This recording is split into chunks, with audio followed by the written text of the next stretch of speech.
Okay, welcome back to the On the House podcast. I am your host, Alex. Your show here today is presented, as always, by Rochester Homes, quality manufacturer of homes built using modular construction.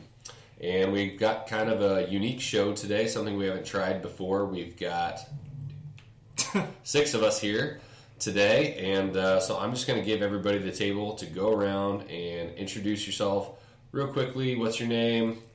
Give us a short background if you're from out of the industry. Tell us what you did before, maybe, and then tell us how long you've been in the industry. Zach, you're I'll up. start.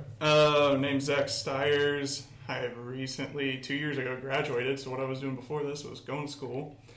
And then I would You got say... a degree in modular construction, I assume? Yeah. A degree in marketing. And I think, third year in the industry, 2 full-time. Starting as an intern. So once you Yeah. got done with, you can't count the years that we were hazing you. Okay, so I've been here for 6 months. So, but yeah. My name's JD Shalley. I'm a sales rep here at Rochester Homes. I graduated from Manchester College in 2007. I then went on to the marine industry, sold boats for a little while. I've been at Rochester since 2013, so this is going on my 6th year here at Rochester Homes. I'm a father, a husband, turned 35 this year. I like traveling and spending time with my family. Those are really detailed. I liked it. I liked it a lot. They didn't get some details. They didn't get a picture of your face on the camera over there, so can you give a wave? There we go. That's even better. Okay, Molly's up next. All right, Molly Bandy. I am used to live here, went to Purdue, and worked for an excavation company. Moved back, got into the insurance industry, and decided I wanted to get back into construction a little bit. So I'm a sales assistant here at Rochester Homes, and I've been here a little under a year now. Can you give the camera away for us? Yeah. Perfect. Hey everybody, I'm Scott Burns. I'm a sales rep here also at Rochester Homes. My background is I graduated from Manchester College with a degree in psychology. Actually spent about 12 years in social work, running some youth programs, and then got into sales primarily in the marketing area prior to coming to Rochester Homes. I've been here, I think it's 4 years coming up this spring. Nice. Jeff Bontrager, Shipshewana Homes. Don't work for Rochester, we're builders.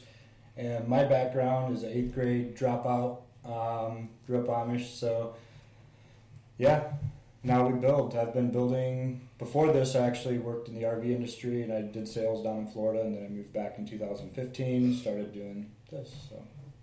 All right, you're the first builder we've had on the show, so if you screw this up totally and we can't have any other builders on the show, it's just going to fall on your shoulders. I totally understand. And then, we got Scott, Molly, and JD all competing as first time on show. We're going to see who gets invited back here today. It's a strong competition. No pressure.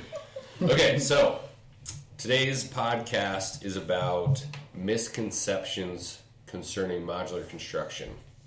We all run into it from time to time. So I thought we'd tackle this like a nice sandwich. We're going to start off, and the bread's going to be, just generally how do you guys each explain what modular construction is, because people hear me talk about it all the time, probably pretty tired of it. So we're going to hear it from somebody else today. And then the meat of the sandwich is going to be kind of, misconceptions and how you overcome hurdles. And then we'll end with the other end of the bread being, the main thing that made you guys say kind of like, wow, when you heard about the industry or were interviewing or got into the industry, that kind of still today makes you look back and say, like, this is a neat thing that we do. So we'll just take some time to go around the table. And the first question I have for you each is, how do you explain what modular construction is? Go for Zach. Well, with me being newer and stuff, I use our marketing material a lot more. So I use the videos to show like the actual process of it. But if like in a synopsis, it's just a more efficient way to build that doesn't expose your home to elements. That's like my little one-line nutshell is how I explain to it. Because a lot of people, they don't understand why it's built inside. Sure. Yeah. So that's just my short synopsis. Love it. JD. I like to tell people that it's a way to site build your home in a controlled environment. I use several other things that I like to tell people, but that's the biggest one. Is I try to get across to people that it really is a stick-built, site-built house. We're just doing it inside a factory. Okay. I'm really close to what JD says. I try to get across on the phone when customers call in that, we are in a facility building in the facility outside, in from the outside elements, and that a lot of times our homes are going to be taken out on carriers, but those carriers are coming back. So it's put onto a permanent foundation. It's very similar to the site-built construction, same type of loan. Just so they can kind of get their idea of this isn't HUD or manufactured homes, this is modular. Sure. Perfect. Okay. Scotty. I usually start off by talking a little bit about the building codes. I always try to stress that we're building to the same building code that any site-built home is built to, but what we're doing is we're building it in sections and we're building it in a controlled environment. So those are the main things that I focus on when I kind of explain it. Right. I would say I agree with everybody at the table. I mean, like me going last, I'm just repeating. But you got a different perspective though, because we're a manufacturer and you're our builder, so we sometimes talk to customers, but you're always talking to the retail customers first. Yep. You still get people walking in who just have no idea about it. Oh yeah, for sure. Or we've had people come in because they were like, "Oh, we're going to save so much money going this way." That's not always the case. I mean, we've built some nice, beautiful homes with all custom fixtures and faucets and cabinets and flooring and handrails and everything. So those aren't always cheaper. Yeah.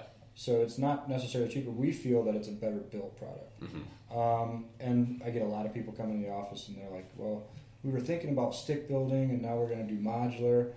And I'm like, man, modular is stick building. So there's site building and there's modular construction, and there's forms of construction, but at the same time we are using sticks. Mm-hmm. We're stick building it, and then we're building it so that we can send it 500 miles. Excuse me. So yeah, I mean that's my take on it. Is perfect. That's a lot of what I would have said. So we'll skip me. Just a read. Yep. Okay, so I want to jump to the misconception that you face the most often. So we all get misconceptions, and we'll go over next. We'll go over like some of the ones. If you guys missed some of the ones on my list, I've got a couple. But the number one absolute misconception that you guys get hit with between the eyes the most. Go for Zach. Well, I think it's the single wide, double wide question all the time. Just because I think just in the past it's been perceived, and in the marketing world, I'm always trying to overcome that misconception that modular constructed homes are single wide, double wide, and aren't on permanent foundation. So those are the misconceptions I tackle pretty much every day, or we're trying to accomplish going against every day. Yeah. So, but yeah, it's the major one, and the only other one is, does the land come included? Now, I don't know if that's with every single. Obviously, you guys maybe try to help them in the process of finding land as a builder, but as a manufacturer, at least at Rochester Homes, we don't. It's not a part of. Do you guys get a lot of people who don't have land yet? not a ton. No. Not a ton. And Most people have their own land. Most people have their own land. Yeah. JD, what do you got for us? Absolutely, the biggest misconception is, people do think that we build trailers, and people think that we build HUD. And, I talked about this with someone last night, is when the home is on a carrier and the roof has not been pitched, people see a trailer. There's a tongue. It's a flat roof. And, you have to take that person and hold their hand and drag them to the site to show them that it's going on a foundation and that the roof's going to get pitched. And then once people see that, they say, where'd that house come from? Yeah. So that's a big thing for me. I think another one that I kind of touched on today was pricing. I don't deal with it a lot. I know that Molly does. Is people think because you can go on our website and see our pictures of our models and see our renderings, that it kind of makes our product seem like a product that's on a shelf, and that you should be able to give a price to it. And you obviously can't do that because It's an intricate product, and there's a lot of moving parts. There's a garage, there's a foundation, there's where the location is, how far is it getting shipped. So that's another misconception too. Yeah. Very good point. Even as a builder, Jeff, you probably can't just shoot a price right off your hip. That is what most people are looking for. Yeah. When they come in, they're like, what do you mean? Yeah. I mean, It's like they want to price the car out. dealership can tell me how much my car is. Why can't you? Exactly. And then, like, you have to pick your flooring, you have to pick your, even drywall, like your ceiling, if you're going to texture it or not going to texture it.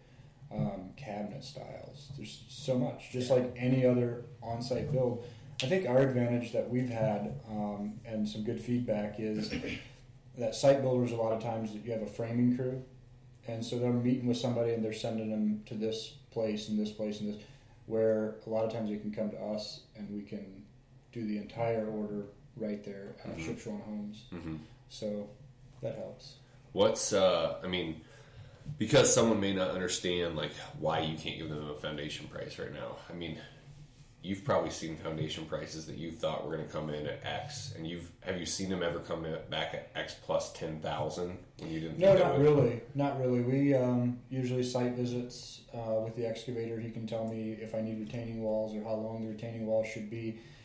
So I'm pretty accurate on that stuff. But if somebody comes in our door, I can usually give them generals, right? Generals. Yeah, like 1,500 square foot basement with our insulated, stairs built, perimeter drains, kind of a complete basement foundation package, $27,000, on a 1,560 square foot home. So yeah, a lot of times I'll spitfire some numbers and get them to a ballpark number. Like septic can vary quite a bit, though, can't it? Oh, it can definitely vary, and that's what we get into when we do colors and finishes and options, because some people spend $5,000 to $7,000 of options, and then we have $90,000 people. It's just like, how does it vary that much? Just get the standard cabinets, get the standard flooring, and if you want it custom, it's going to be a premium price. Yeah. I mean, so it can vary a lot in price. But regardless of all the variations, I mean, it's hard to answer the question on day one, but the day they sign on the dotted line, they know the price. And that's the cool part. Yeah. That's the cool part. In our area especially, where a lot of people have been hurt with overages, and we literally don't have overages. Like, we don't do a lot. Once they sign the contract, that's going to be the number, and that's security for them because they can plan everything out. So, yeah. Yeah. Okay. Molly, you've been taking phone calls directly from retail customers for quite some time now, and have been handling the infamous chatbot online. Yes. You're the face behind the chatbot. Yes, So, I am. what kind of misconceptions are you getting hit with? Really, the barrier again between HUD and Modular, and then the pricing. I have countless people calling in and asking me, I just want a base price. I just want the base price. And so then I have to go into, I can't give you that. I have to send you over to the builder, which then lets me go into my spiel of, our ranch homes come standard with a 612 roof pitch. You can upgrade to the 912 or 1212. Then you have the foundation. Do you want a basement or a crawl space? The attached or detached garage, how big of a driveway you're wanting, all of that, and it goes into it. And then they typically will understand that I can't give them just a base price of the home.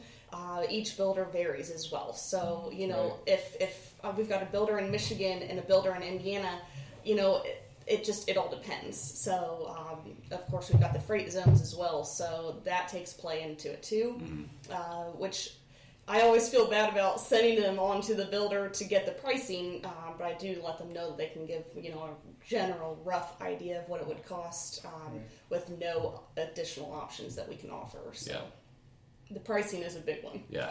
It is. So, and real quick, just to back up for anybody who's listening that might be a first-time listener or isn't tired of hearing this message from me personally already, we've been talking a little bit about HUD code homes versus modular construction, and just a quick 2 seconds into the only way, in our opinion, to tell any home, site built, panelized, modular, mobile. Most of what I just said are types of construction or ways of building your house or where you're building your house. The real way to tell a home apart is it built to HUD code, which is the national code that was originally made for non-permanent housing, and is what most people will call manufactured, single wide, double wide, or a trailer, or is it built to residential code, your state's adoption of that residential code, and that's what 99% of your site builders are going to do, and that's what homes built using modular construction do. It's just that we do it off-site. So that's just the 2-second recap of when we're saying HUD, we're referring to a mobile home,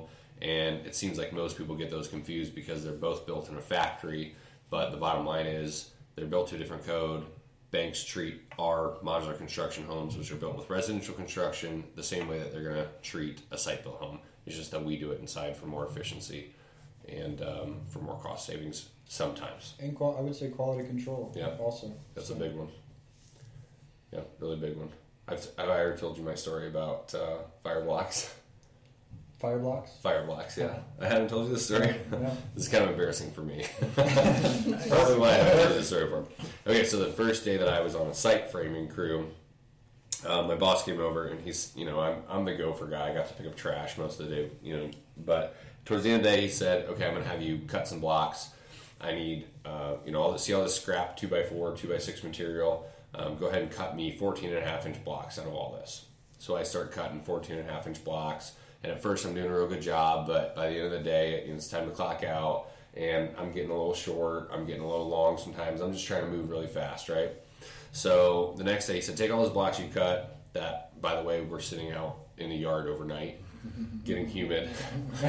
But take those upstairs and put them, right at the floor level of the second story and nail them in. So again, I started out pretty well. I was using the 14.5-inch blocks. But if I got one that was only 14.25 or 14, I'm like, I'll just shoot the nail all the way into this thing. It'll be fine. It'll hold. I get one that's a little bit long, and I'd cock it at an angle, and I'd still shoot it in. No big deal.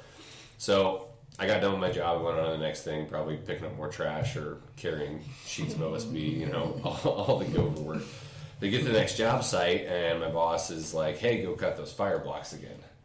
And I'm like, what are fire blocks? Fire blocks will, if there's a fire on the first floor and it's running up the wall cavity to the second floor, it's going to give those people a burn time before it gets up into the second floor and then gets that whole wall burning. While it's burning that fire block you installed, you can get down to the first, the homeowners can get down to the first story out of the house. So obviously you need those blocks to be well installed. You need them to be tight in order for them to be effective. And you were probably doing a really good job. I did a terrible job. I feel terrible about it. And I'm 99% sure that the site inspector didn't catch it because he was trying to catch a million things in the framing process. Right. So, like you said, the quality control here is we've got important things like that on a checklist that have to be signed off by a supervisor before the house is even allowed to roll up into the next station. Right. And you don't have the issue of starting out in the morning and then here comes a snowstorm or a rainstorm or whatever, and that's where it stops. That's where their day stops. Yeah. You guys, it's controlled. It's good. Yeah. Finish the house. Scott, your biggest misconception. Misconception. Well, everybody's pretty much hit it on the head as far as thinking that we're building a manufactured home.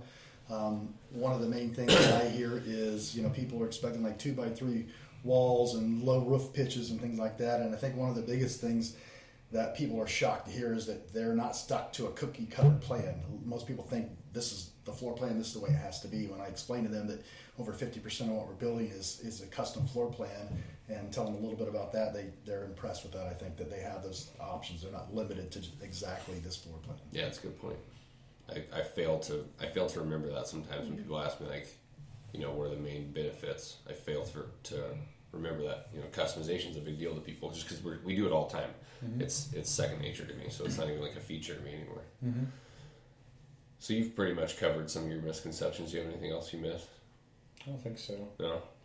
I don't think so. I mean, when I started in 2015 at Shipshewana Homes, I actually had some pushback because we're in a big Amish community. I grew up Amish, so they said the Amish aren't going to buy from you, not in this area, and it's been amazing. They were wrong. They were wrong. They were so wrong. They were half of our business. So, and you guys, they come down here, they do the tours. Mm-hmm. Every Amish client that I've sold a house to has been to the factory tour, and that speaks volumes because I don't care who it is, if they are buying a modular home, except some of them are educated, right, and they feel like it's a better construction. But some of them, they come in and they're like, they're trying to get it cheaper. Mm-hmm. Right? If we're being honest, they're just like they're seeing what their options are. You bring them down here, and that whole misconception just goes away because they see the materials that we're using. And then the 3 homes that you guys have out front, like that's awesome. You can walk them through. You can take them up the Avery, number 1, floor plan, the hot new floor plan. You take them upstairs, the attic. They can see how the roof, the roof is flat, and then you just flip it and hinged and all this stuff, and they're like, "Oh, that can't be good. That's cheap. That's why it's not." And they get up there and they're like, "Whoa, this is amazing." Yeah. So, and for anybody listening who wants to see the 3 models that Jeff's talking about, we host virtual tours of those online, so you can check those out. That's the Avery, the Roosevelt, and the Heritage. And Zach's provided about 1 million ways to get to those floor plans. So if you don't find them, call us for Zach and just ream him about it. do the virtual tour, but then also I would say be here at 10 o'clock on a Saturday. Do the tour. Do the factory tour, and then go out and look at the houses.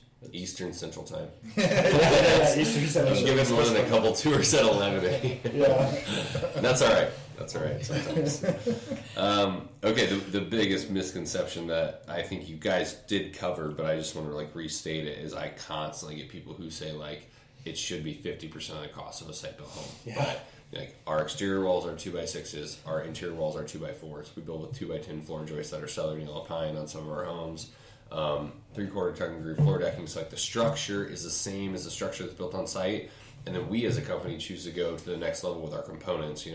Anderson windows, real Tyvek house wrap. If your builder's not using Tyvek, you might as well throw mold in your walls, by the way. Owens Corning limited lifetime warranty shingles, I could go on for 10 minutes, but we're using the same components that a site builder uses. Our cost savings comes from the fact that we build a number of homes and we're able to buy more volume of product and get the things for a better price. But if you want to call my Owens Corning rep and get a 50% discount for me, please feel free. They're not that gratuitous. And then efficiency, like you're saying, Jeff, we do have a cost savings there as well, but you're not going to see a 50% savings. Definitely. And if you find any product that you find a 50% savings on, raise your eyebrow. Because I think to a certain point you get what you pay for. Well, I think your savings isn't just in cash alone too. Your savings is in time as well. It's not just, you can't view it as just a value in cash. Right. And I can save you money. Put everything builder grade in, right? Just go standard everything. Yeah, I'm going to save you money probably. Yeah. But there's site builders out there too. They just think when they hear stick built, they think that this is the premium product. They can't cheat. They can't cheat. But it happens all the time. It just happens all the time.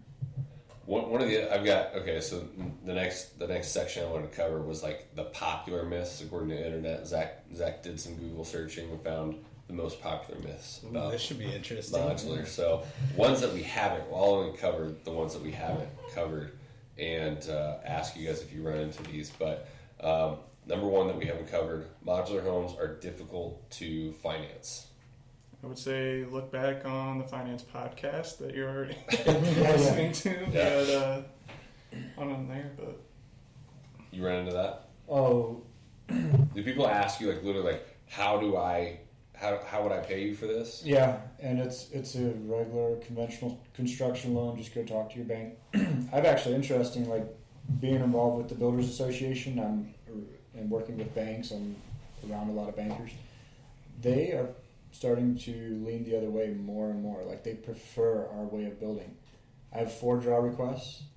I don't care how they, I structure them, I send them, but if they want to change it, I don't care if they want to change it. But it's 4 draw requests, very simple, and I don't go over my price. They love that. Yeah. They love that. And time, our local, when we had Evan Gottschalk from First Federal Savings Bank, he's the president of that local bank. He talked about their construction to perm loan program closes after 10 months, and they want to shorten that even. And they just can't because site builders keep bumping up against that timetable or even going over it. Whereas, the house that we set, that Zach and I are going to do a quick video here in a little while, we set it on December 19th, and they got certificate of occupancy on February 20th. and that's not even the fastest one I've ever seen. But that in January and February is pretty good though. Yeah, for a winter timeline. Yeah. No, it is, and we've had a couple of them, that went longer than we would have liked, but there was site challenges and different things. We deal with weather as a builder. We deal with weather. So yeah, I think that misconception's changing. I've been to a couple open houses where bankers have been there that haven't gotten any deals with the builder that's putting on the open house because they want more business from that builder. There was a joke when I was at one of Pine Ridge's open houses. Can't throw a rock in this house without hitting a banker. There's 3 or 4 bankers in there, and they were all competing against each other for the business. So I think that's changing pretty quickly. Yeah. Good to hear. All modular homes are identical and ugly. Well, when the Avery was released, the traffic would suggest otherwise. Yeah, that's like a modern farmhouse style. Yeah. Kind of did that as a point to say we can be as on trend as Chip and Joanna Gaines want us to be. Well, yeah, and then just identical. I mean, if they were all identical, I don't think we would have over however many floor plans that we have just from us. Yeah. And then they're custom from there, so even then, each home, if most of our business is custom, that means not every home's identical. If everyone's home's different. So. Yeah. Molly, have you heard this one on the chat? This one floored me a little bit, and I'm interested to hear if you heard this one on the chat bot ever. Safety. Modular construction is not as safe as site-built homes. I've actually never had that question. Really? I don't think I've ever run into that one either. The only thing I've ran into is questions about formaldehyde. I have had that because I think manufactured homes tend to have a lot more than what a mod home would have, but just in the little research that I saw, there's not enough, to be worried about anything. But I have had a few phone calls that come in and ask that specifically. Yeah, interesting. I kind of wonder if that comes from when there's a big hurricane or there's a big tornado, you see a mobile home park just splayed out across the landscape because they're not the original code. The original HUD code was not meant to be permanent housing, so they're not fixed onto a permanent foundation. They're not fixed down properly, or the big one for me is they don't have the proper roof load or the proper wind loads for their own regions because it's a national code. So you see this terrible destruction, people getting hurt in these mobile home parks, unfortunately during big storms, and then it's just people tying the word mobile and modular together is really the misconception we're fighting against. But that they see that, and unfortunately tie that to modular construction when obviously that's not the case with our homes because we're on permanent foundations. In fact, we've got probably more rigorous code inspection of how the home is connected to the foundation that's on the ground than site built. I remember just recently reading on Model Home Coach, they were talking about after a hurricane in a certain area that the modular homes actually stood up better than any site built homes did. Yeah, I think that was after Sandy that the landscape was destroyed except for you'd see pockmarks of modular constructed homes still standing. Yeah, I met a guy, Zerelli Homes. You ever heard of Zerelli? Yeah, Anthony Zerelli. Zerelli. Great proponent for our industry, really good builder. He is a really good builder. He builds some high-end stuff. And when it comes to roof pitches and, we're boring and all of them look the same, he'll ship the house without the roof and he'll do it all on site. Mm-hmm. And that's the thing, we can do all of that stuff. It's just the most important to me is getting the house out on site, setting it on the foundation, have it weather tight before we leave the job site. Yep. I mean, that's the biggest thing. But yeah, he was saying on the East Coast that when that hurricane came through, they ended up rebuilding most of those houses. Mm-hmm. The modular homes that he had built there, those people moved back in, and the site-built homes, none of them were moved back into. Yeah. So that was kind of an interesting. He lost his office and all that stuff, but it was kind of interesting talking to him. Did have him on the podcast. Did he rebuild it with modular construction? He should, because you can also do that. This was kind of a funny one too, and the house we're going to, I'm sure they would have loved this, but you can't. I heard that you can move into our homes as soon as they arrive on the job site. Yeah, nope, in a trailer. It's just not. So typically on that, we get a house from you 8 weeks, 6 weeks, 12 weeks, 14 weeks. I mean, it seems like the more we get in the summer, the more towards the 14 weeks we get. But,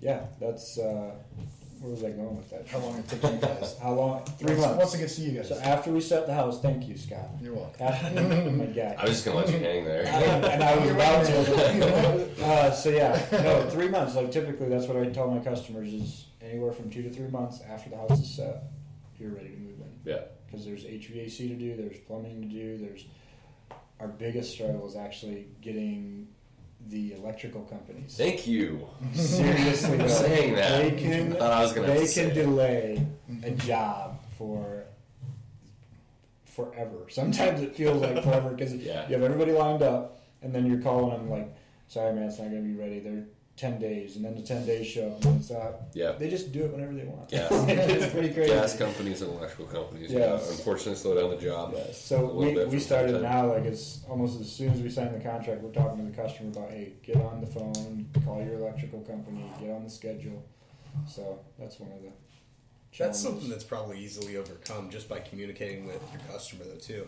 You know, It is somewhat, yeah. You But know, it's, as long as they know once the house gets set, there's still a lot of work to do. yes. You know, we're almost there, but we're not quite there. I kind of had that conversation with someone today too. That's an interesting one. I'm glad Set I brought that one up. expectations with your Yeah, I think it's just because when they walk through their house, they see the cabinets or the appliances in with the island. They're like, "Oh, this home's pretty much done. Like I'm ready to move in." So, But site build, I mean, those you can just overbuild, have way bigger rooms in some cases than what we can, and taller ceilings, and so there's like site build. I'm not dogging on site build necessarily. I'm just trying to put it out there that we're a stick built, we're modular, we're a custom builder, and you can save. I mean, you can save on time, and you can save a little bit of money. Yep. The last misconception, this one's not on Google yet, but it's one that is close to my personal heart, is the misconception that we're a cross mod. Have you guys heard this yet? Oh, man. Other than from me complaining about it and screaming up and down the halls of the office, have you heard about cross mod? I read that article, Oh, and I was just sick. I was like, man, because the industry has been changing like quite a bit as far as people, the marketing that we've been doing, and the due Yeah, more and more diligence, people and, just, understand and the serving, difference. taking care of our customers, and doing that type of thing, to where we're attracting a lot more home buyers. yeah. And now, they're just coming out with this cross mod product that confuses more people. Yeah. It is not built to the same code. Yeah, and they're doing it under the guise of the housing affordability problem. And Yeah. I understand that, that the yeah. country has a shortage of houses right now and an affordability problem. Mm-hmm. But I don't think the answer is to put a subpar quality house out there. And it's not just my own personal choices about quality. I'm not talking about trim, and I'm not talking about are you using a low enough per gallon flush toilet. Like I'm not talking about type of windows necessarily. I'm talking about the snow load is not up to par on a HUD code home if you go put it in northern Michigan. Like that's unsafe.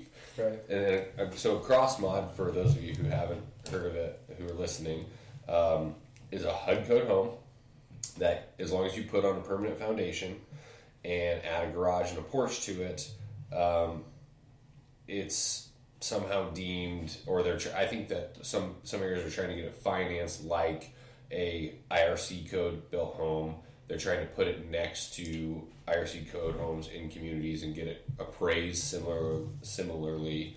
And it's wrong from the perspective, in my opinion, from the perspective of it's not built to the same codes, and it's not as safe of a building. So if you do see a storm come through, you're not going to see the resiliency in the product that you're going to see in a residential code built home. So until they fix that one and only problem, which will bring the cost right up to where the cost of residential code homes are, it shouldn't be done, in my opinion. So I agree. yeah. I totally agree. And you build some homes in Michigan, and Michigan is a state that's starting to recognize cross mod more and more. So go fight them. Well, it's because of the housing shortage, and Yeah. and then they just want to do a play on words, and I get some of that, Seems but like a it's, marketing thing to it me. is a marketing thing. yeah, it makes my job a lot harder. It Yeah. does. Well, and you get strong political figures like Secretary of Housing, Ben Carson, who's part of the HUD organization, Housing and Urban Development. That's their national code. He's, I think, trying to do the right thing and fighting the affordability problem in the country But unfortunately, in my opinion, it's, got the crosshairs on the wrong thing. If you're going to support cross mod, it's just not the right thing for Americans to be living in. Right. Yeah. I just read the other day, I thought that they're also doing 2 stories. Is that correct? Did you read that? Mm-hmm. I think that's the next step, is they're trying to get local code agencies to accept cross mod built homes that are 2 stories. And I have no problem with trailer homes or double wides or single wide. Really don't. There's a place for that, but you know what you're buying. Yeah, that's the biggest thing. There you go. It's the deception. It's the deception part that I have an issue with. Yeah. Where you go buy a cross mod, you're saving so much money compared to buying a modular home, but then they get a 30-year mortgage on it. Let's see these homes in 5 years. Let's see them in 10 years. Yeah. And they're paying a premium because they're putting the foundation, the basement in. They're paying for the excavation, so they're still paying a premium. Not as much as what I would charge them, but they're still paying that premium. So it's the deception part that I don't like. I don't have any issues against, again, trailers, double wides, single wides. Not that there's a place.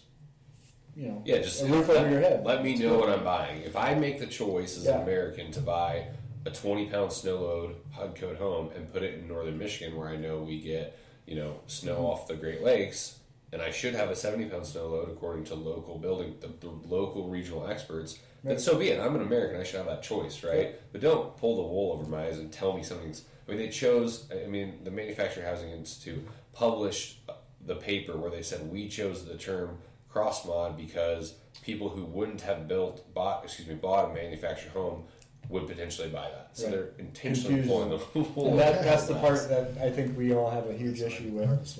Just call it a HUD home, like this affordable housing. Do whatever you got to do. Yeah. Don't. Well, the market's muddy enough. A lot of these customers are pretty confused about what they're buying already. I think it's pretty easy to get duped into not knowing what you're getting. Make sure you do the research and you know exactly what you're buying, because it's easy. And with some of these sneaky snake in the grass salesmen like Jeff over here. Man,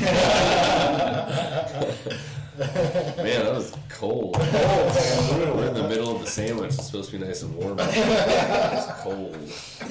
But that is so true, though. Like it's crazy. I think the deception of that angers me, because I think Modular has put in a lot of money, a lot of time on educating people. And now they're like, look, there's a huge trend in modular homes right now. People are buying modulars. Let's call this a cross mod. It's such a step backwards. It's such a step for like backwards. all the it is. the ground that we've all gained. Exactly. And so I don't want to hear it, really. We're tired of hearing I'm it. tired of hearing the cross. We're not going to take it. We're not going to take it. Okay, so before Jeff starts singing and people start turning this podcast off, I don't think they would, Alex. How do you guys overcome it? How do you, what's the hurdle for the new home buyer to overcome with all this miseducation, and how you guys... I think Molly should answer that. She's been just sitting over there. I honestly research, Yes. people need to just Google the differences. We can sit here and talk about it and say, buy modular, buy cross mod, buy whatever. We would never say buy cross. Well, we would never say that. But, just research. You need to get the background and the education on what you're buying. And if, there's a code in Michigan of a snow load of 70 pound, then if the cross mod doesn't have that, why are you even looking into it? Mm-hmm. Right. We build to those codes and we know what we're doing, and we've got to submit those plans to the state and get it approved. So research. Yeah. The internet is out there. Research and then also sacrifice. Like the main part of your envelope, the house, the major part of your house. Go with a crawl space instead of the basement. I know you want the basement, or you do the garage later, but get the main part of your house to where it has the 70-pound snow load or the 50-pound snow load, whatever that area is. Mm-hmm. But get the main part of your house what you want and safe, I would say.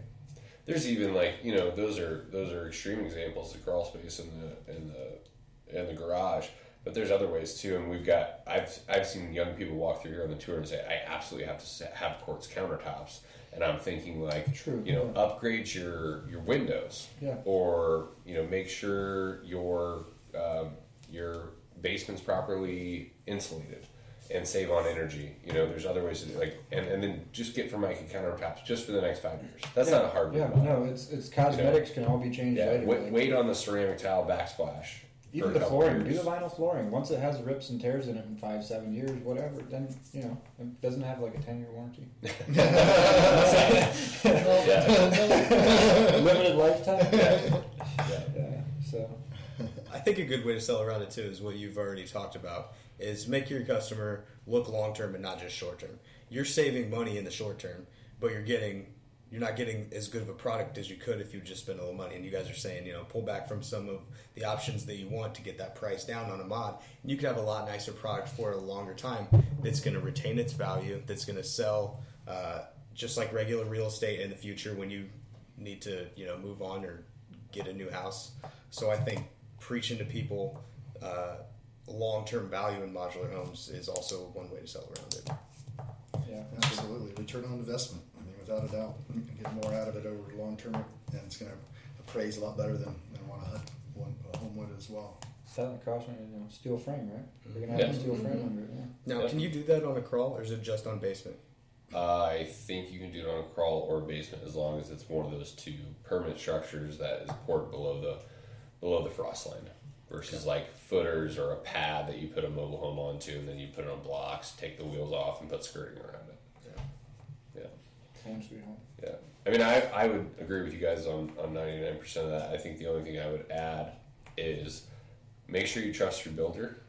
Right. Get to know your builder. This is outside of a marriage, one of the more important relationships you're going to get into. I mean, they're helping to build your dream home in most cases, or at least a significant investment.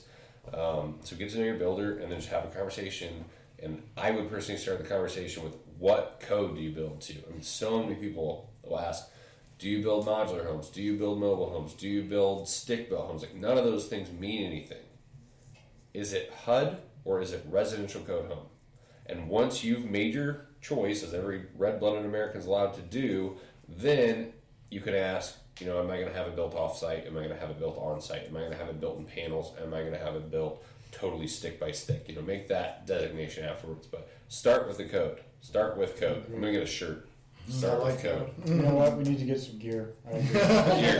What code is it? Real marketing. Hats, everything. Get it all. Yeah, I'll wear it, Alex. If you buy Let's see.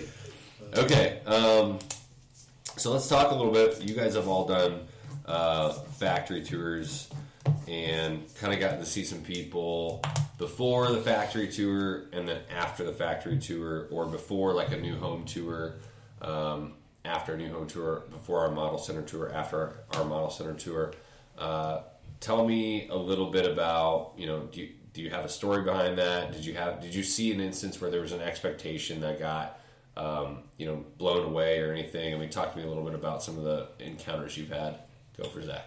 Well, so even though I'm not on every tour, I see the forms they fill out afterwards just to see how the tour went. And by far the comment I get most often is, I think people go in with the expectation with a lower quality home, like we've talked about, and they are just amazed at just the quality overall going through every stage of the build of what kind of sticks we use. We use the exact same sticks as a site built does, and I think they're just amazed that we build to even higher quality depending on what state you live in. The code, it either meets or exceeds that code, and they just I guess they didn't expect that when they go through our tours. So Who do people say the best tour guide? I'm kidding. It's so I'll obvious. start making That was probably me. I'll start creating a spreadsheet of tally. Yes. You did well. Nothing like a Send good a Google competition. review after every tour. Yeah. Survey after everyone. JD, how many tours do you think you've done? Oh man, Is it in the thousands yet? no, it's got to be. It's got to be over 100. Oh yeah, for sure. I mean, Without we'll question. have to do that math. I'll get back to you guys. Okay. I can do the math. We'll do a follow-up podcast. Yes. Yes. On that. JD's math. If you talk to builders, I think one of the biggest things that they'll say, and Jeff, maybe you can back me up on this, is that if you got somebody that's on the fence and they just don't know if they're ready to buy mod or not, send them to the factory, then your closing rate is going to go through the roof. I bet most people that you send to the factory are surprised and like what they see and end up actually buying. So I think that's a huge testament to getting people into the factory and showing them what we do, because most people don't understand, and it helps to turn that corner. Yeah, for a story, Phil and Dorothy Hooley, they came down here to look at their house during the process, right? They came down, the house was at the end of the line. They were here to look at it. I brought a customer down, Dennis and Ruby Lambright, that they were literally building like a mile and a half from each other. They don't know each other.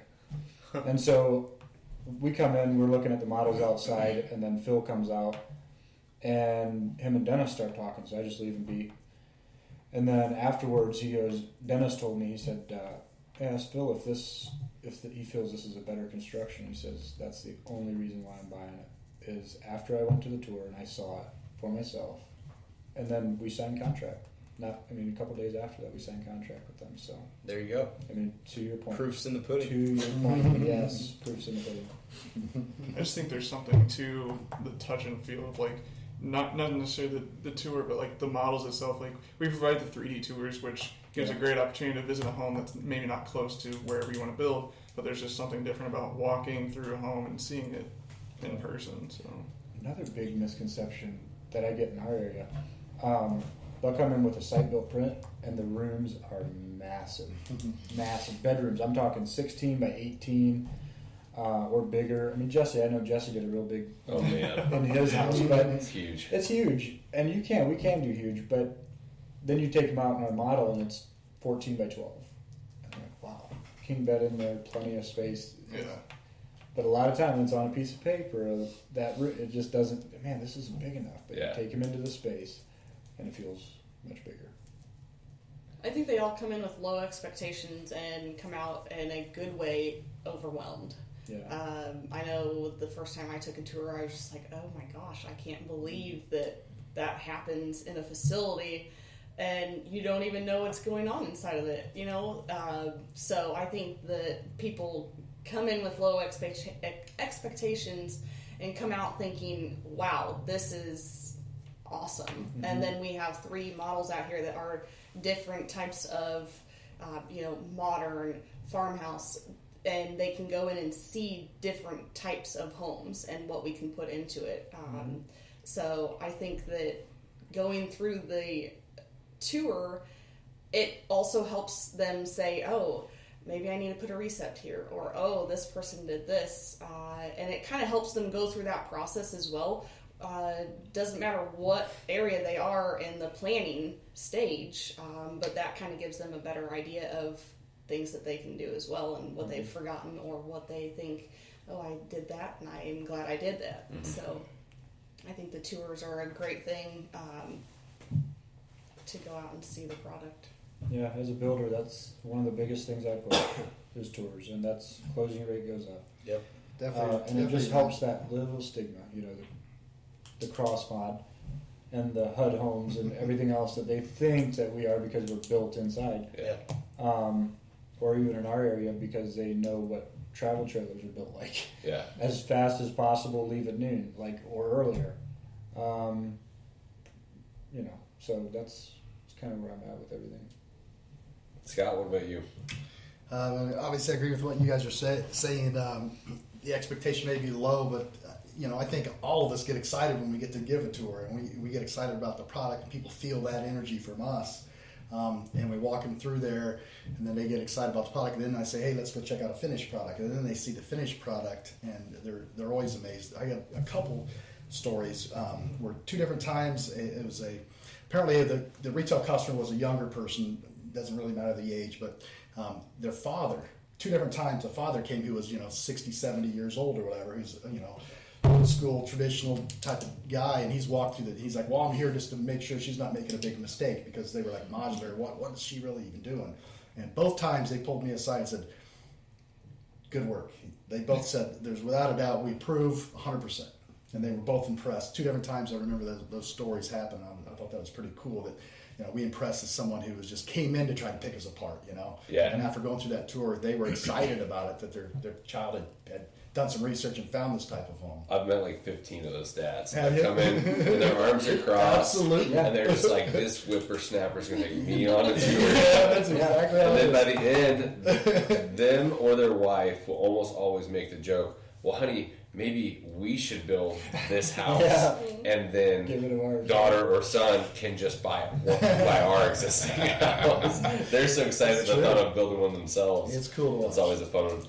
You did just take my story, so Sorry. I know you and Sorry. I, Alex, have been on a tour before where the client came in. They didn't realize that their home was in the plant yet, but it was, I think, in ceilings maybe. I think ceilings Yeah. and a little bit further Yeah, on. one was in And- ceilings, one was exteriors. Yeah. You know, we walk out and here it is, and she just starts crying. She's just so amazed at how, you know, there weren't no interior cabinets, no countertops, nothing in it except for the walls and the window holes, not even the Yeah. windows in the home yet. And she was just crying, and it was just, oh my gosh. Yeah. It was so great because, you know, they even bought in a Rochester 20 some years ago. Yep. And- That was their second tour of Yeah, duty in they were- Rochester. So Oh. surprised at how far Rochester Homes has come, and that was a really That neat was cool. experience to be at.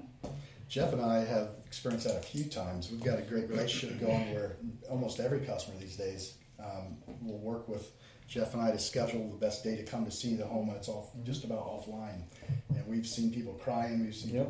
people so excited. It's exciting, and fun that's to why we sit do back it. and watch. Yep, and they get, you know, I love the excitement. It's the best part, bringing people down here when the house is online. You guys, some of you stole my stories. Sorry. And then kind of encapsulate everything else I had to say. So I'll talk a little bit about my first time in the plant. And again, I'll throw back to like I was on a site built crew in the summers, you know, making some money, getting through college and stuff. And you know, being the young guy and the low man on the totem pole, it'd be like, hey, you know, climb up on the second story of this 2-story. It's partially framed. There's a couple pieces of deck board down. So I'm like stepping over joist. I'm getting on a ladder, climbing up the ladder. They're handing me ridge beam. We're setting the ridge beam. I'm holding it on my shoulders, massive power beam. Holding it on my shoulder, reach around and nail it. Or like if I fall, not only do I fall off the ladder, but if I fall 4 feet over and miss the OSB sheet I'm on, I go through to the first story. And then, you know, it's cold out or it's super hot out. And I'm worried about getting out of there for the day, obviously. And then I walked in here for the first time, and like everything's on a scaffold if you have to be up high. Everything's done with a crane. There was no rolling and unrolling of tools for the day. Like you didn't have to worry about seeing a storm cloud and rolling all your tools up and then, oh, storm didn't come and re-roll out, you know? So I walked in, my eyes were just huge about the efficiency of this place. And, you know, if there was a heavy wall, hit the crane button to lift it up, put it in place, set it down, you know, that's and some retail customers can appreciate that, and I love it when they pick up on that because that's a fun part of it for me. Okay, last question for today that I have for you guys. You know, thinking back to when you first started, or maybe it didn't hit you until later, but for our listeners, tell them what the big wow moment you guys had was. I mean, I just kind of covered mine already. It was just like, I can't believe that this quality is built with this much efficiency and so little of the waste that I've seen on a site construction job. So what was your guys's? So yeah, coming in, it was probably my first set. So after all the production part, it was actually on site. Just seeing, I've never seen how our modules go together and how quickly it happened. It's like my first set, I go on, and they're just like, yeah, the goal of today is like to get it weather tight, and like just how fast that just a home goes up. I just think every time, like, what about that neighbor across the street? They wake up, they see it's just been a foundation, and by the time they get back home, there's just a complete house, or pretty close to a complete house just sitting there when they come home. It's like, I just thought the time, How many pieces was your first set? I think it was just 2. 2, so it was like 4 hours. Yeah. And the crane was out of there. Yeah. And Well, then another hour, and the set crew was probably hitting the road too. Yeah, so that one was a pretty short one, but even like when that Avery went up, I mean, that was a 3 box, so even that one, I mean, that still went up in a day, like 2. Yeah. So, but I've been a part of a 2-story, which those guys were wicked fast. So, which I've heard it doesn't usually take. Probably our guys. JM Construction. JM Quality Construction. Yeah. But yeah, so it just how fast a home can go up with modular construction. It's just was my wow there. So There's two times that I can think about that I was pretty wowed. First time was the first time I went through the factory. The first time I went through the factory and you saw how our product was built is, that's a wow factor. And then the second wow factor was the same day when you walk out of the factory and then walk into our model center. You get to see, at that point you get to see, the first 2x10s being used to build your floor, and then you get to walk in the front door of a finished product. And at that point, I was like, it hit me. It's like, why are more people doing this? Yeah. So that was it for me. I think again, like JD said, walking through the plant for the first time, it's just so overwhelming, but in a very neat way. I'm still waiting on the promise from Alex to go see a set, so I can't use that one. But every morning our next one. Yeah, there you go. Every morning I unlock the models, and if we're shipping a home, I just stand out there and I just watch the home go by on the semis. Like, it just still is so cool to me to just stand there and watch the home being shipped out of the plant. I'm sure the set is really cool. Take Molly to the set. I think the Zolman set would be a good one for you. Okay. It's 3 pieces. It's a 912K. When's that going to be? Good question. That's a Okay. very good Well, no, question. it's scheduled Right now, it's House is still the house is sitting here. It's ready to go. There you go. But All right, so we'll just keep you in the loop. excavation. We'll keep you in the loop Keep for you in the sure. loop on that one. A couple weeks Couple is what weeks. Jason was saying, probably. Couple weeks. Okay. But that'd be a good one. Scott?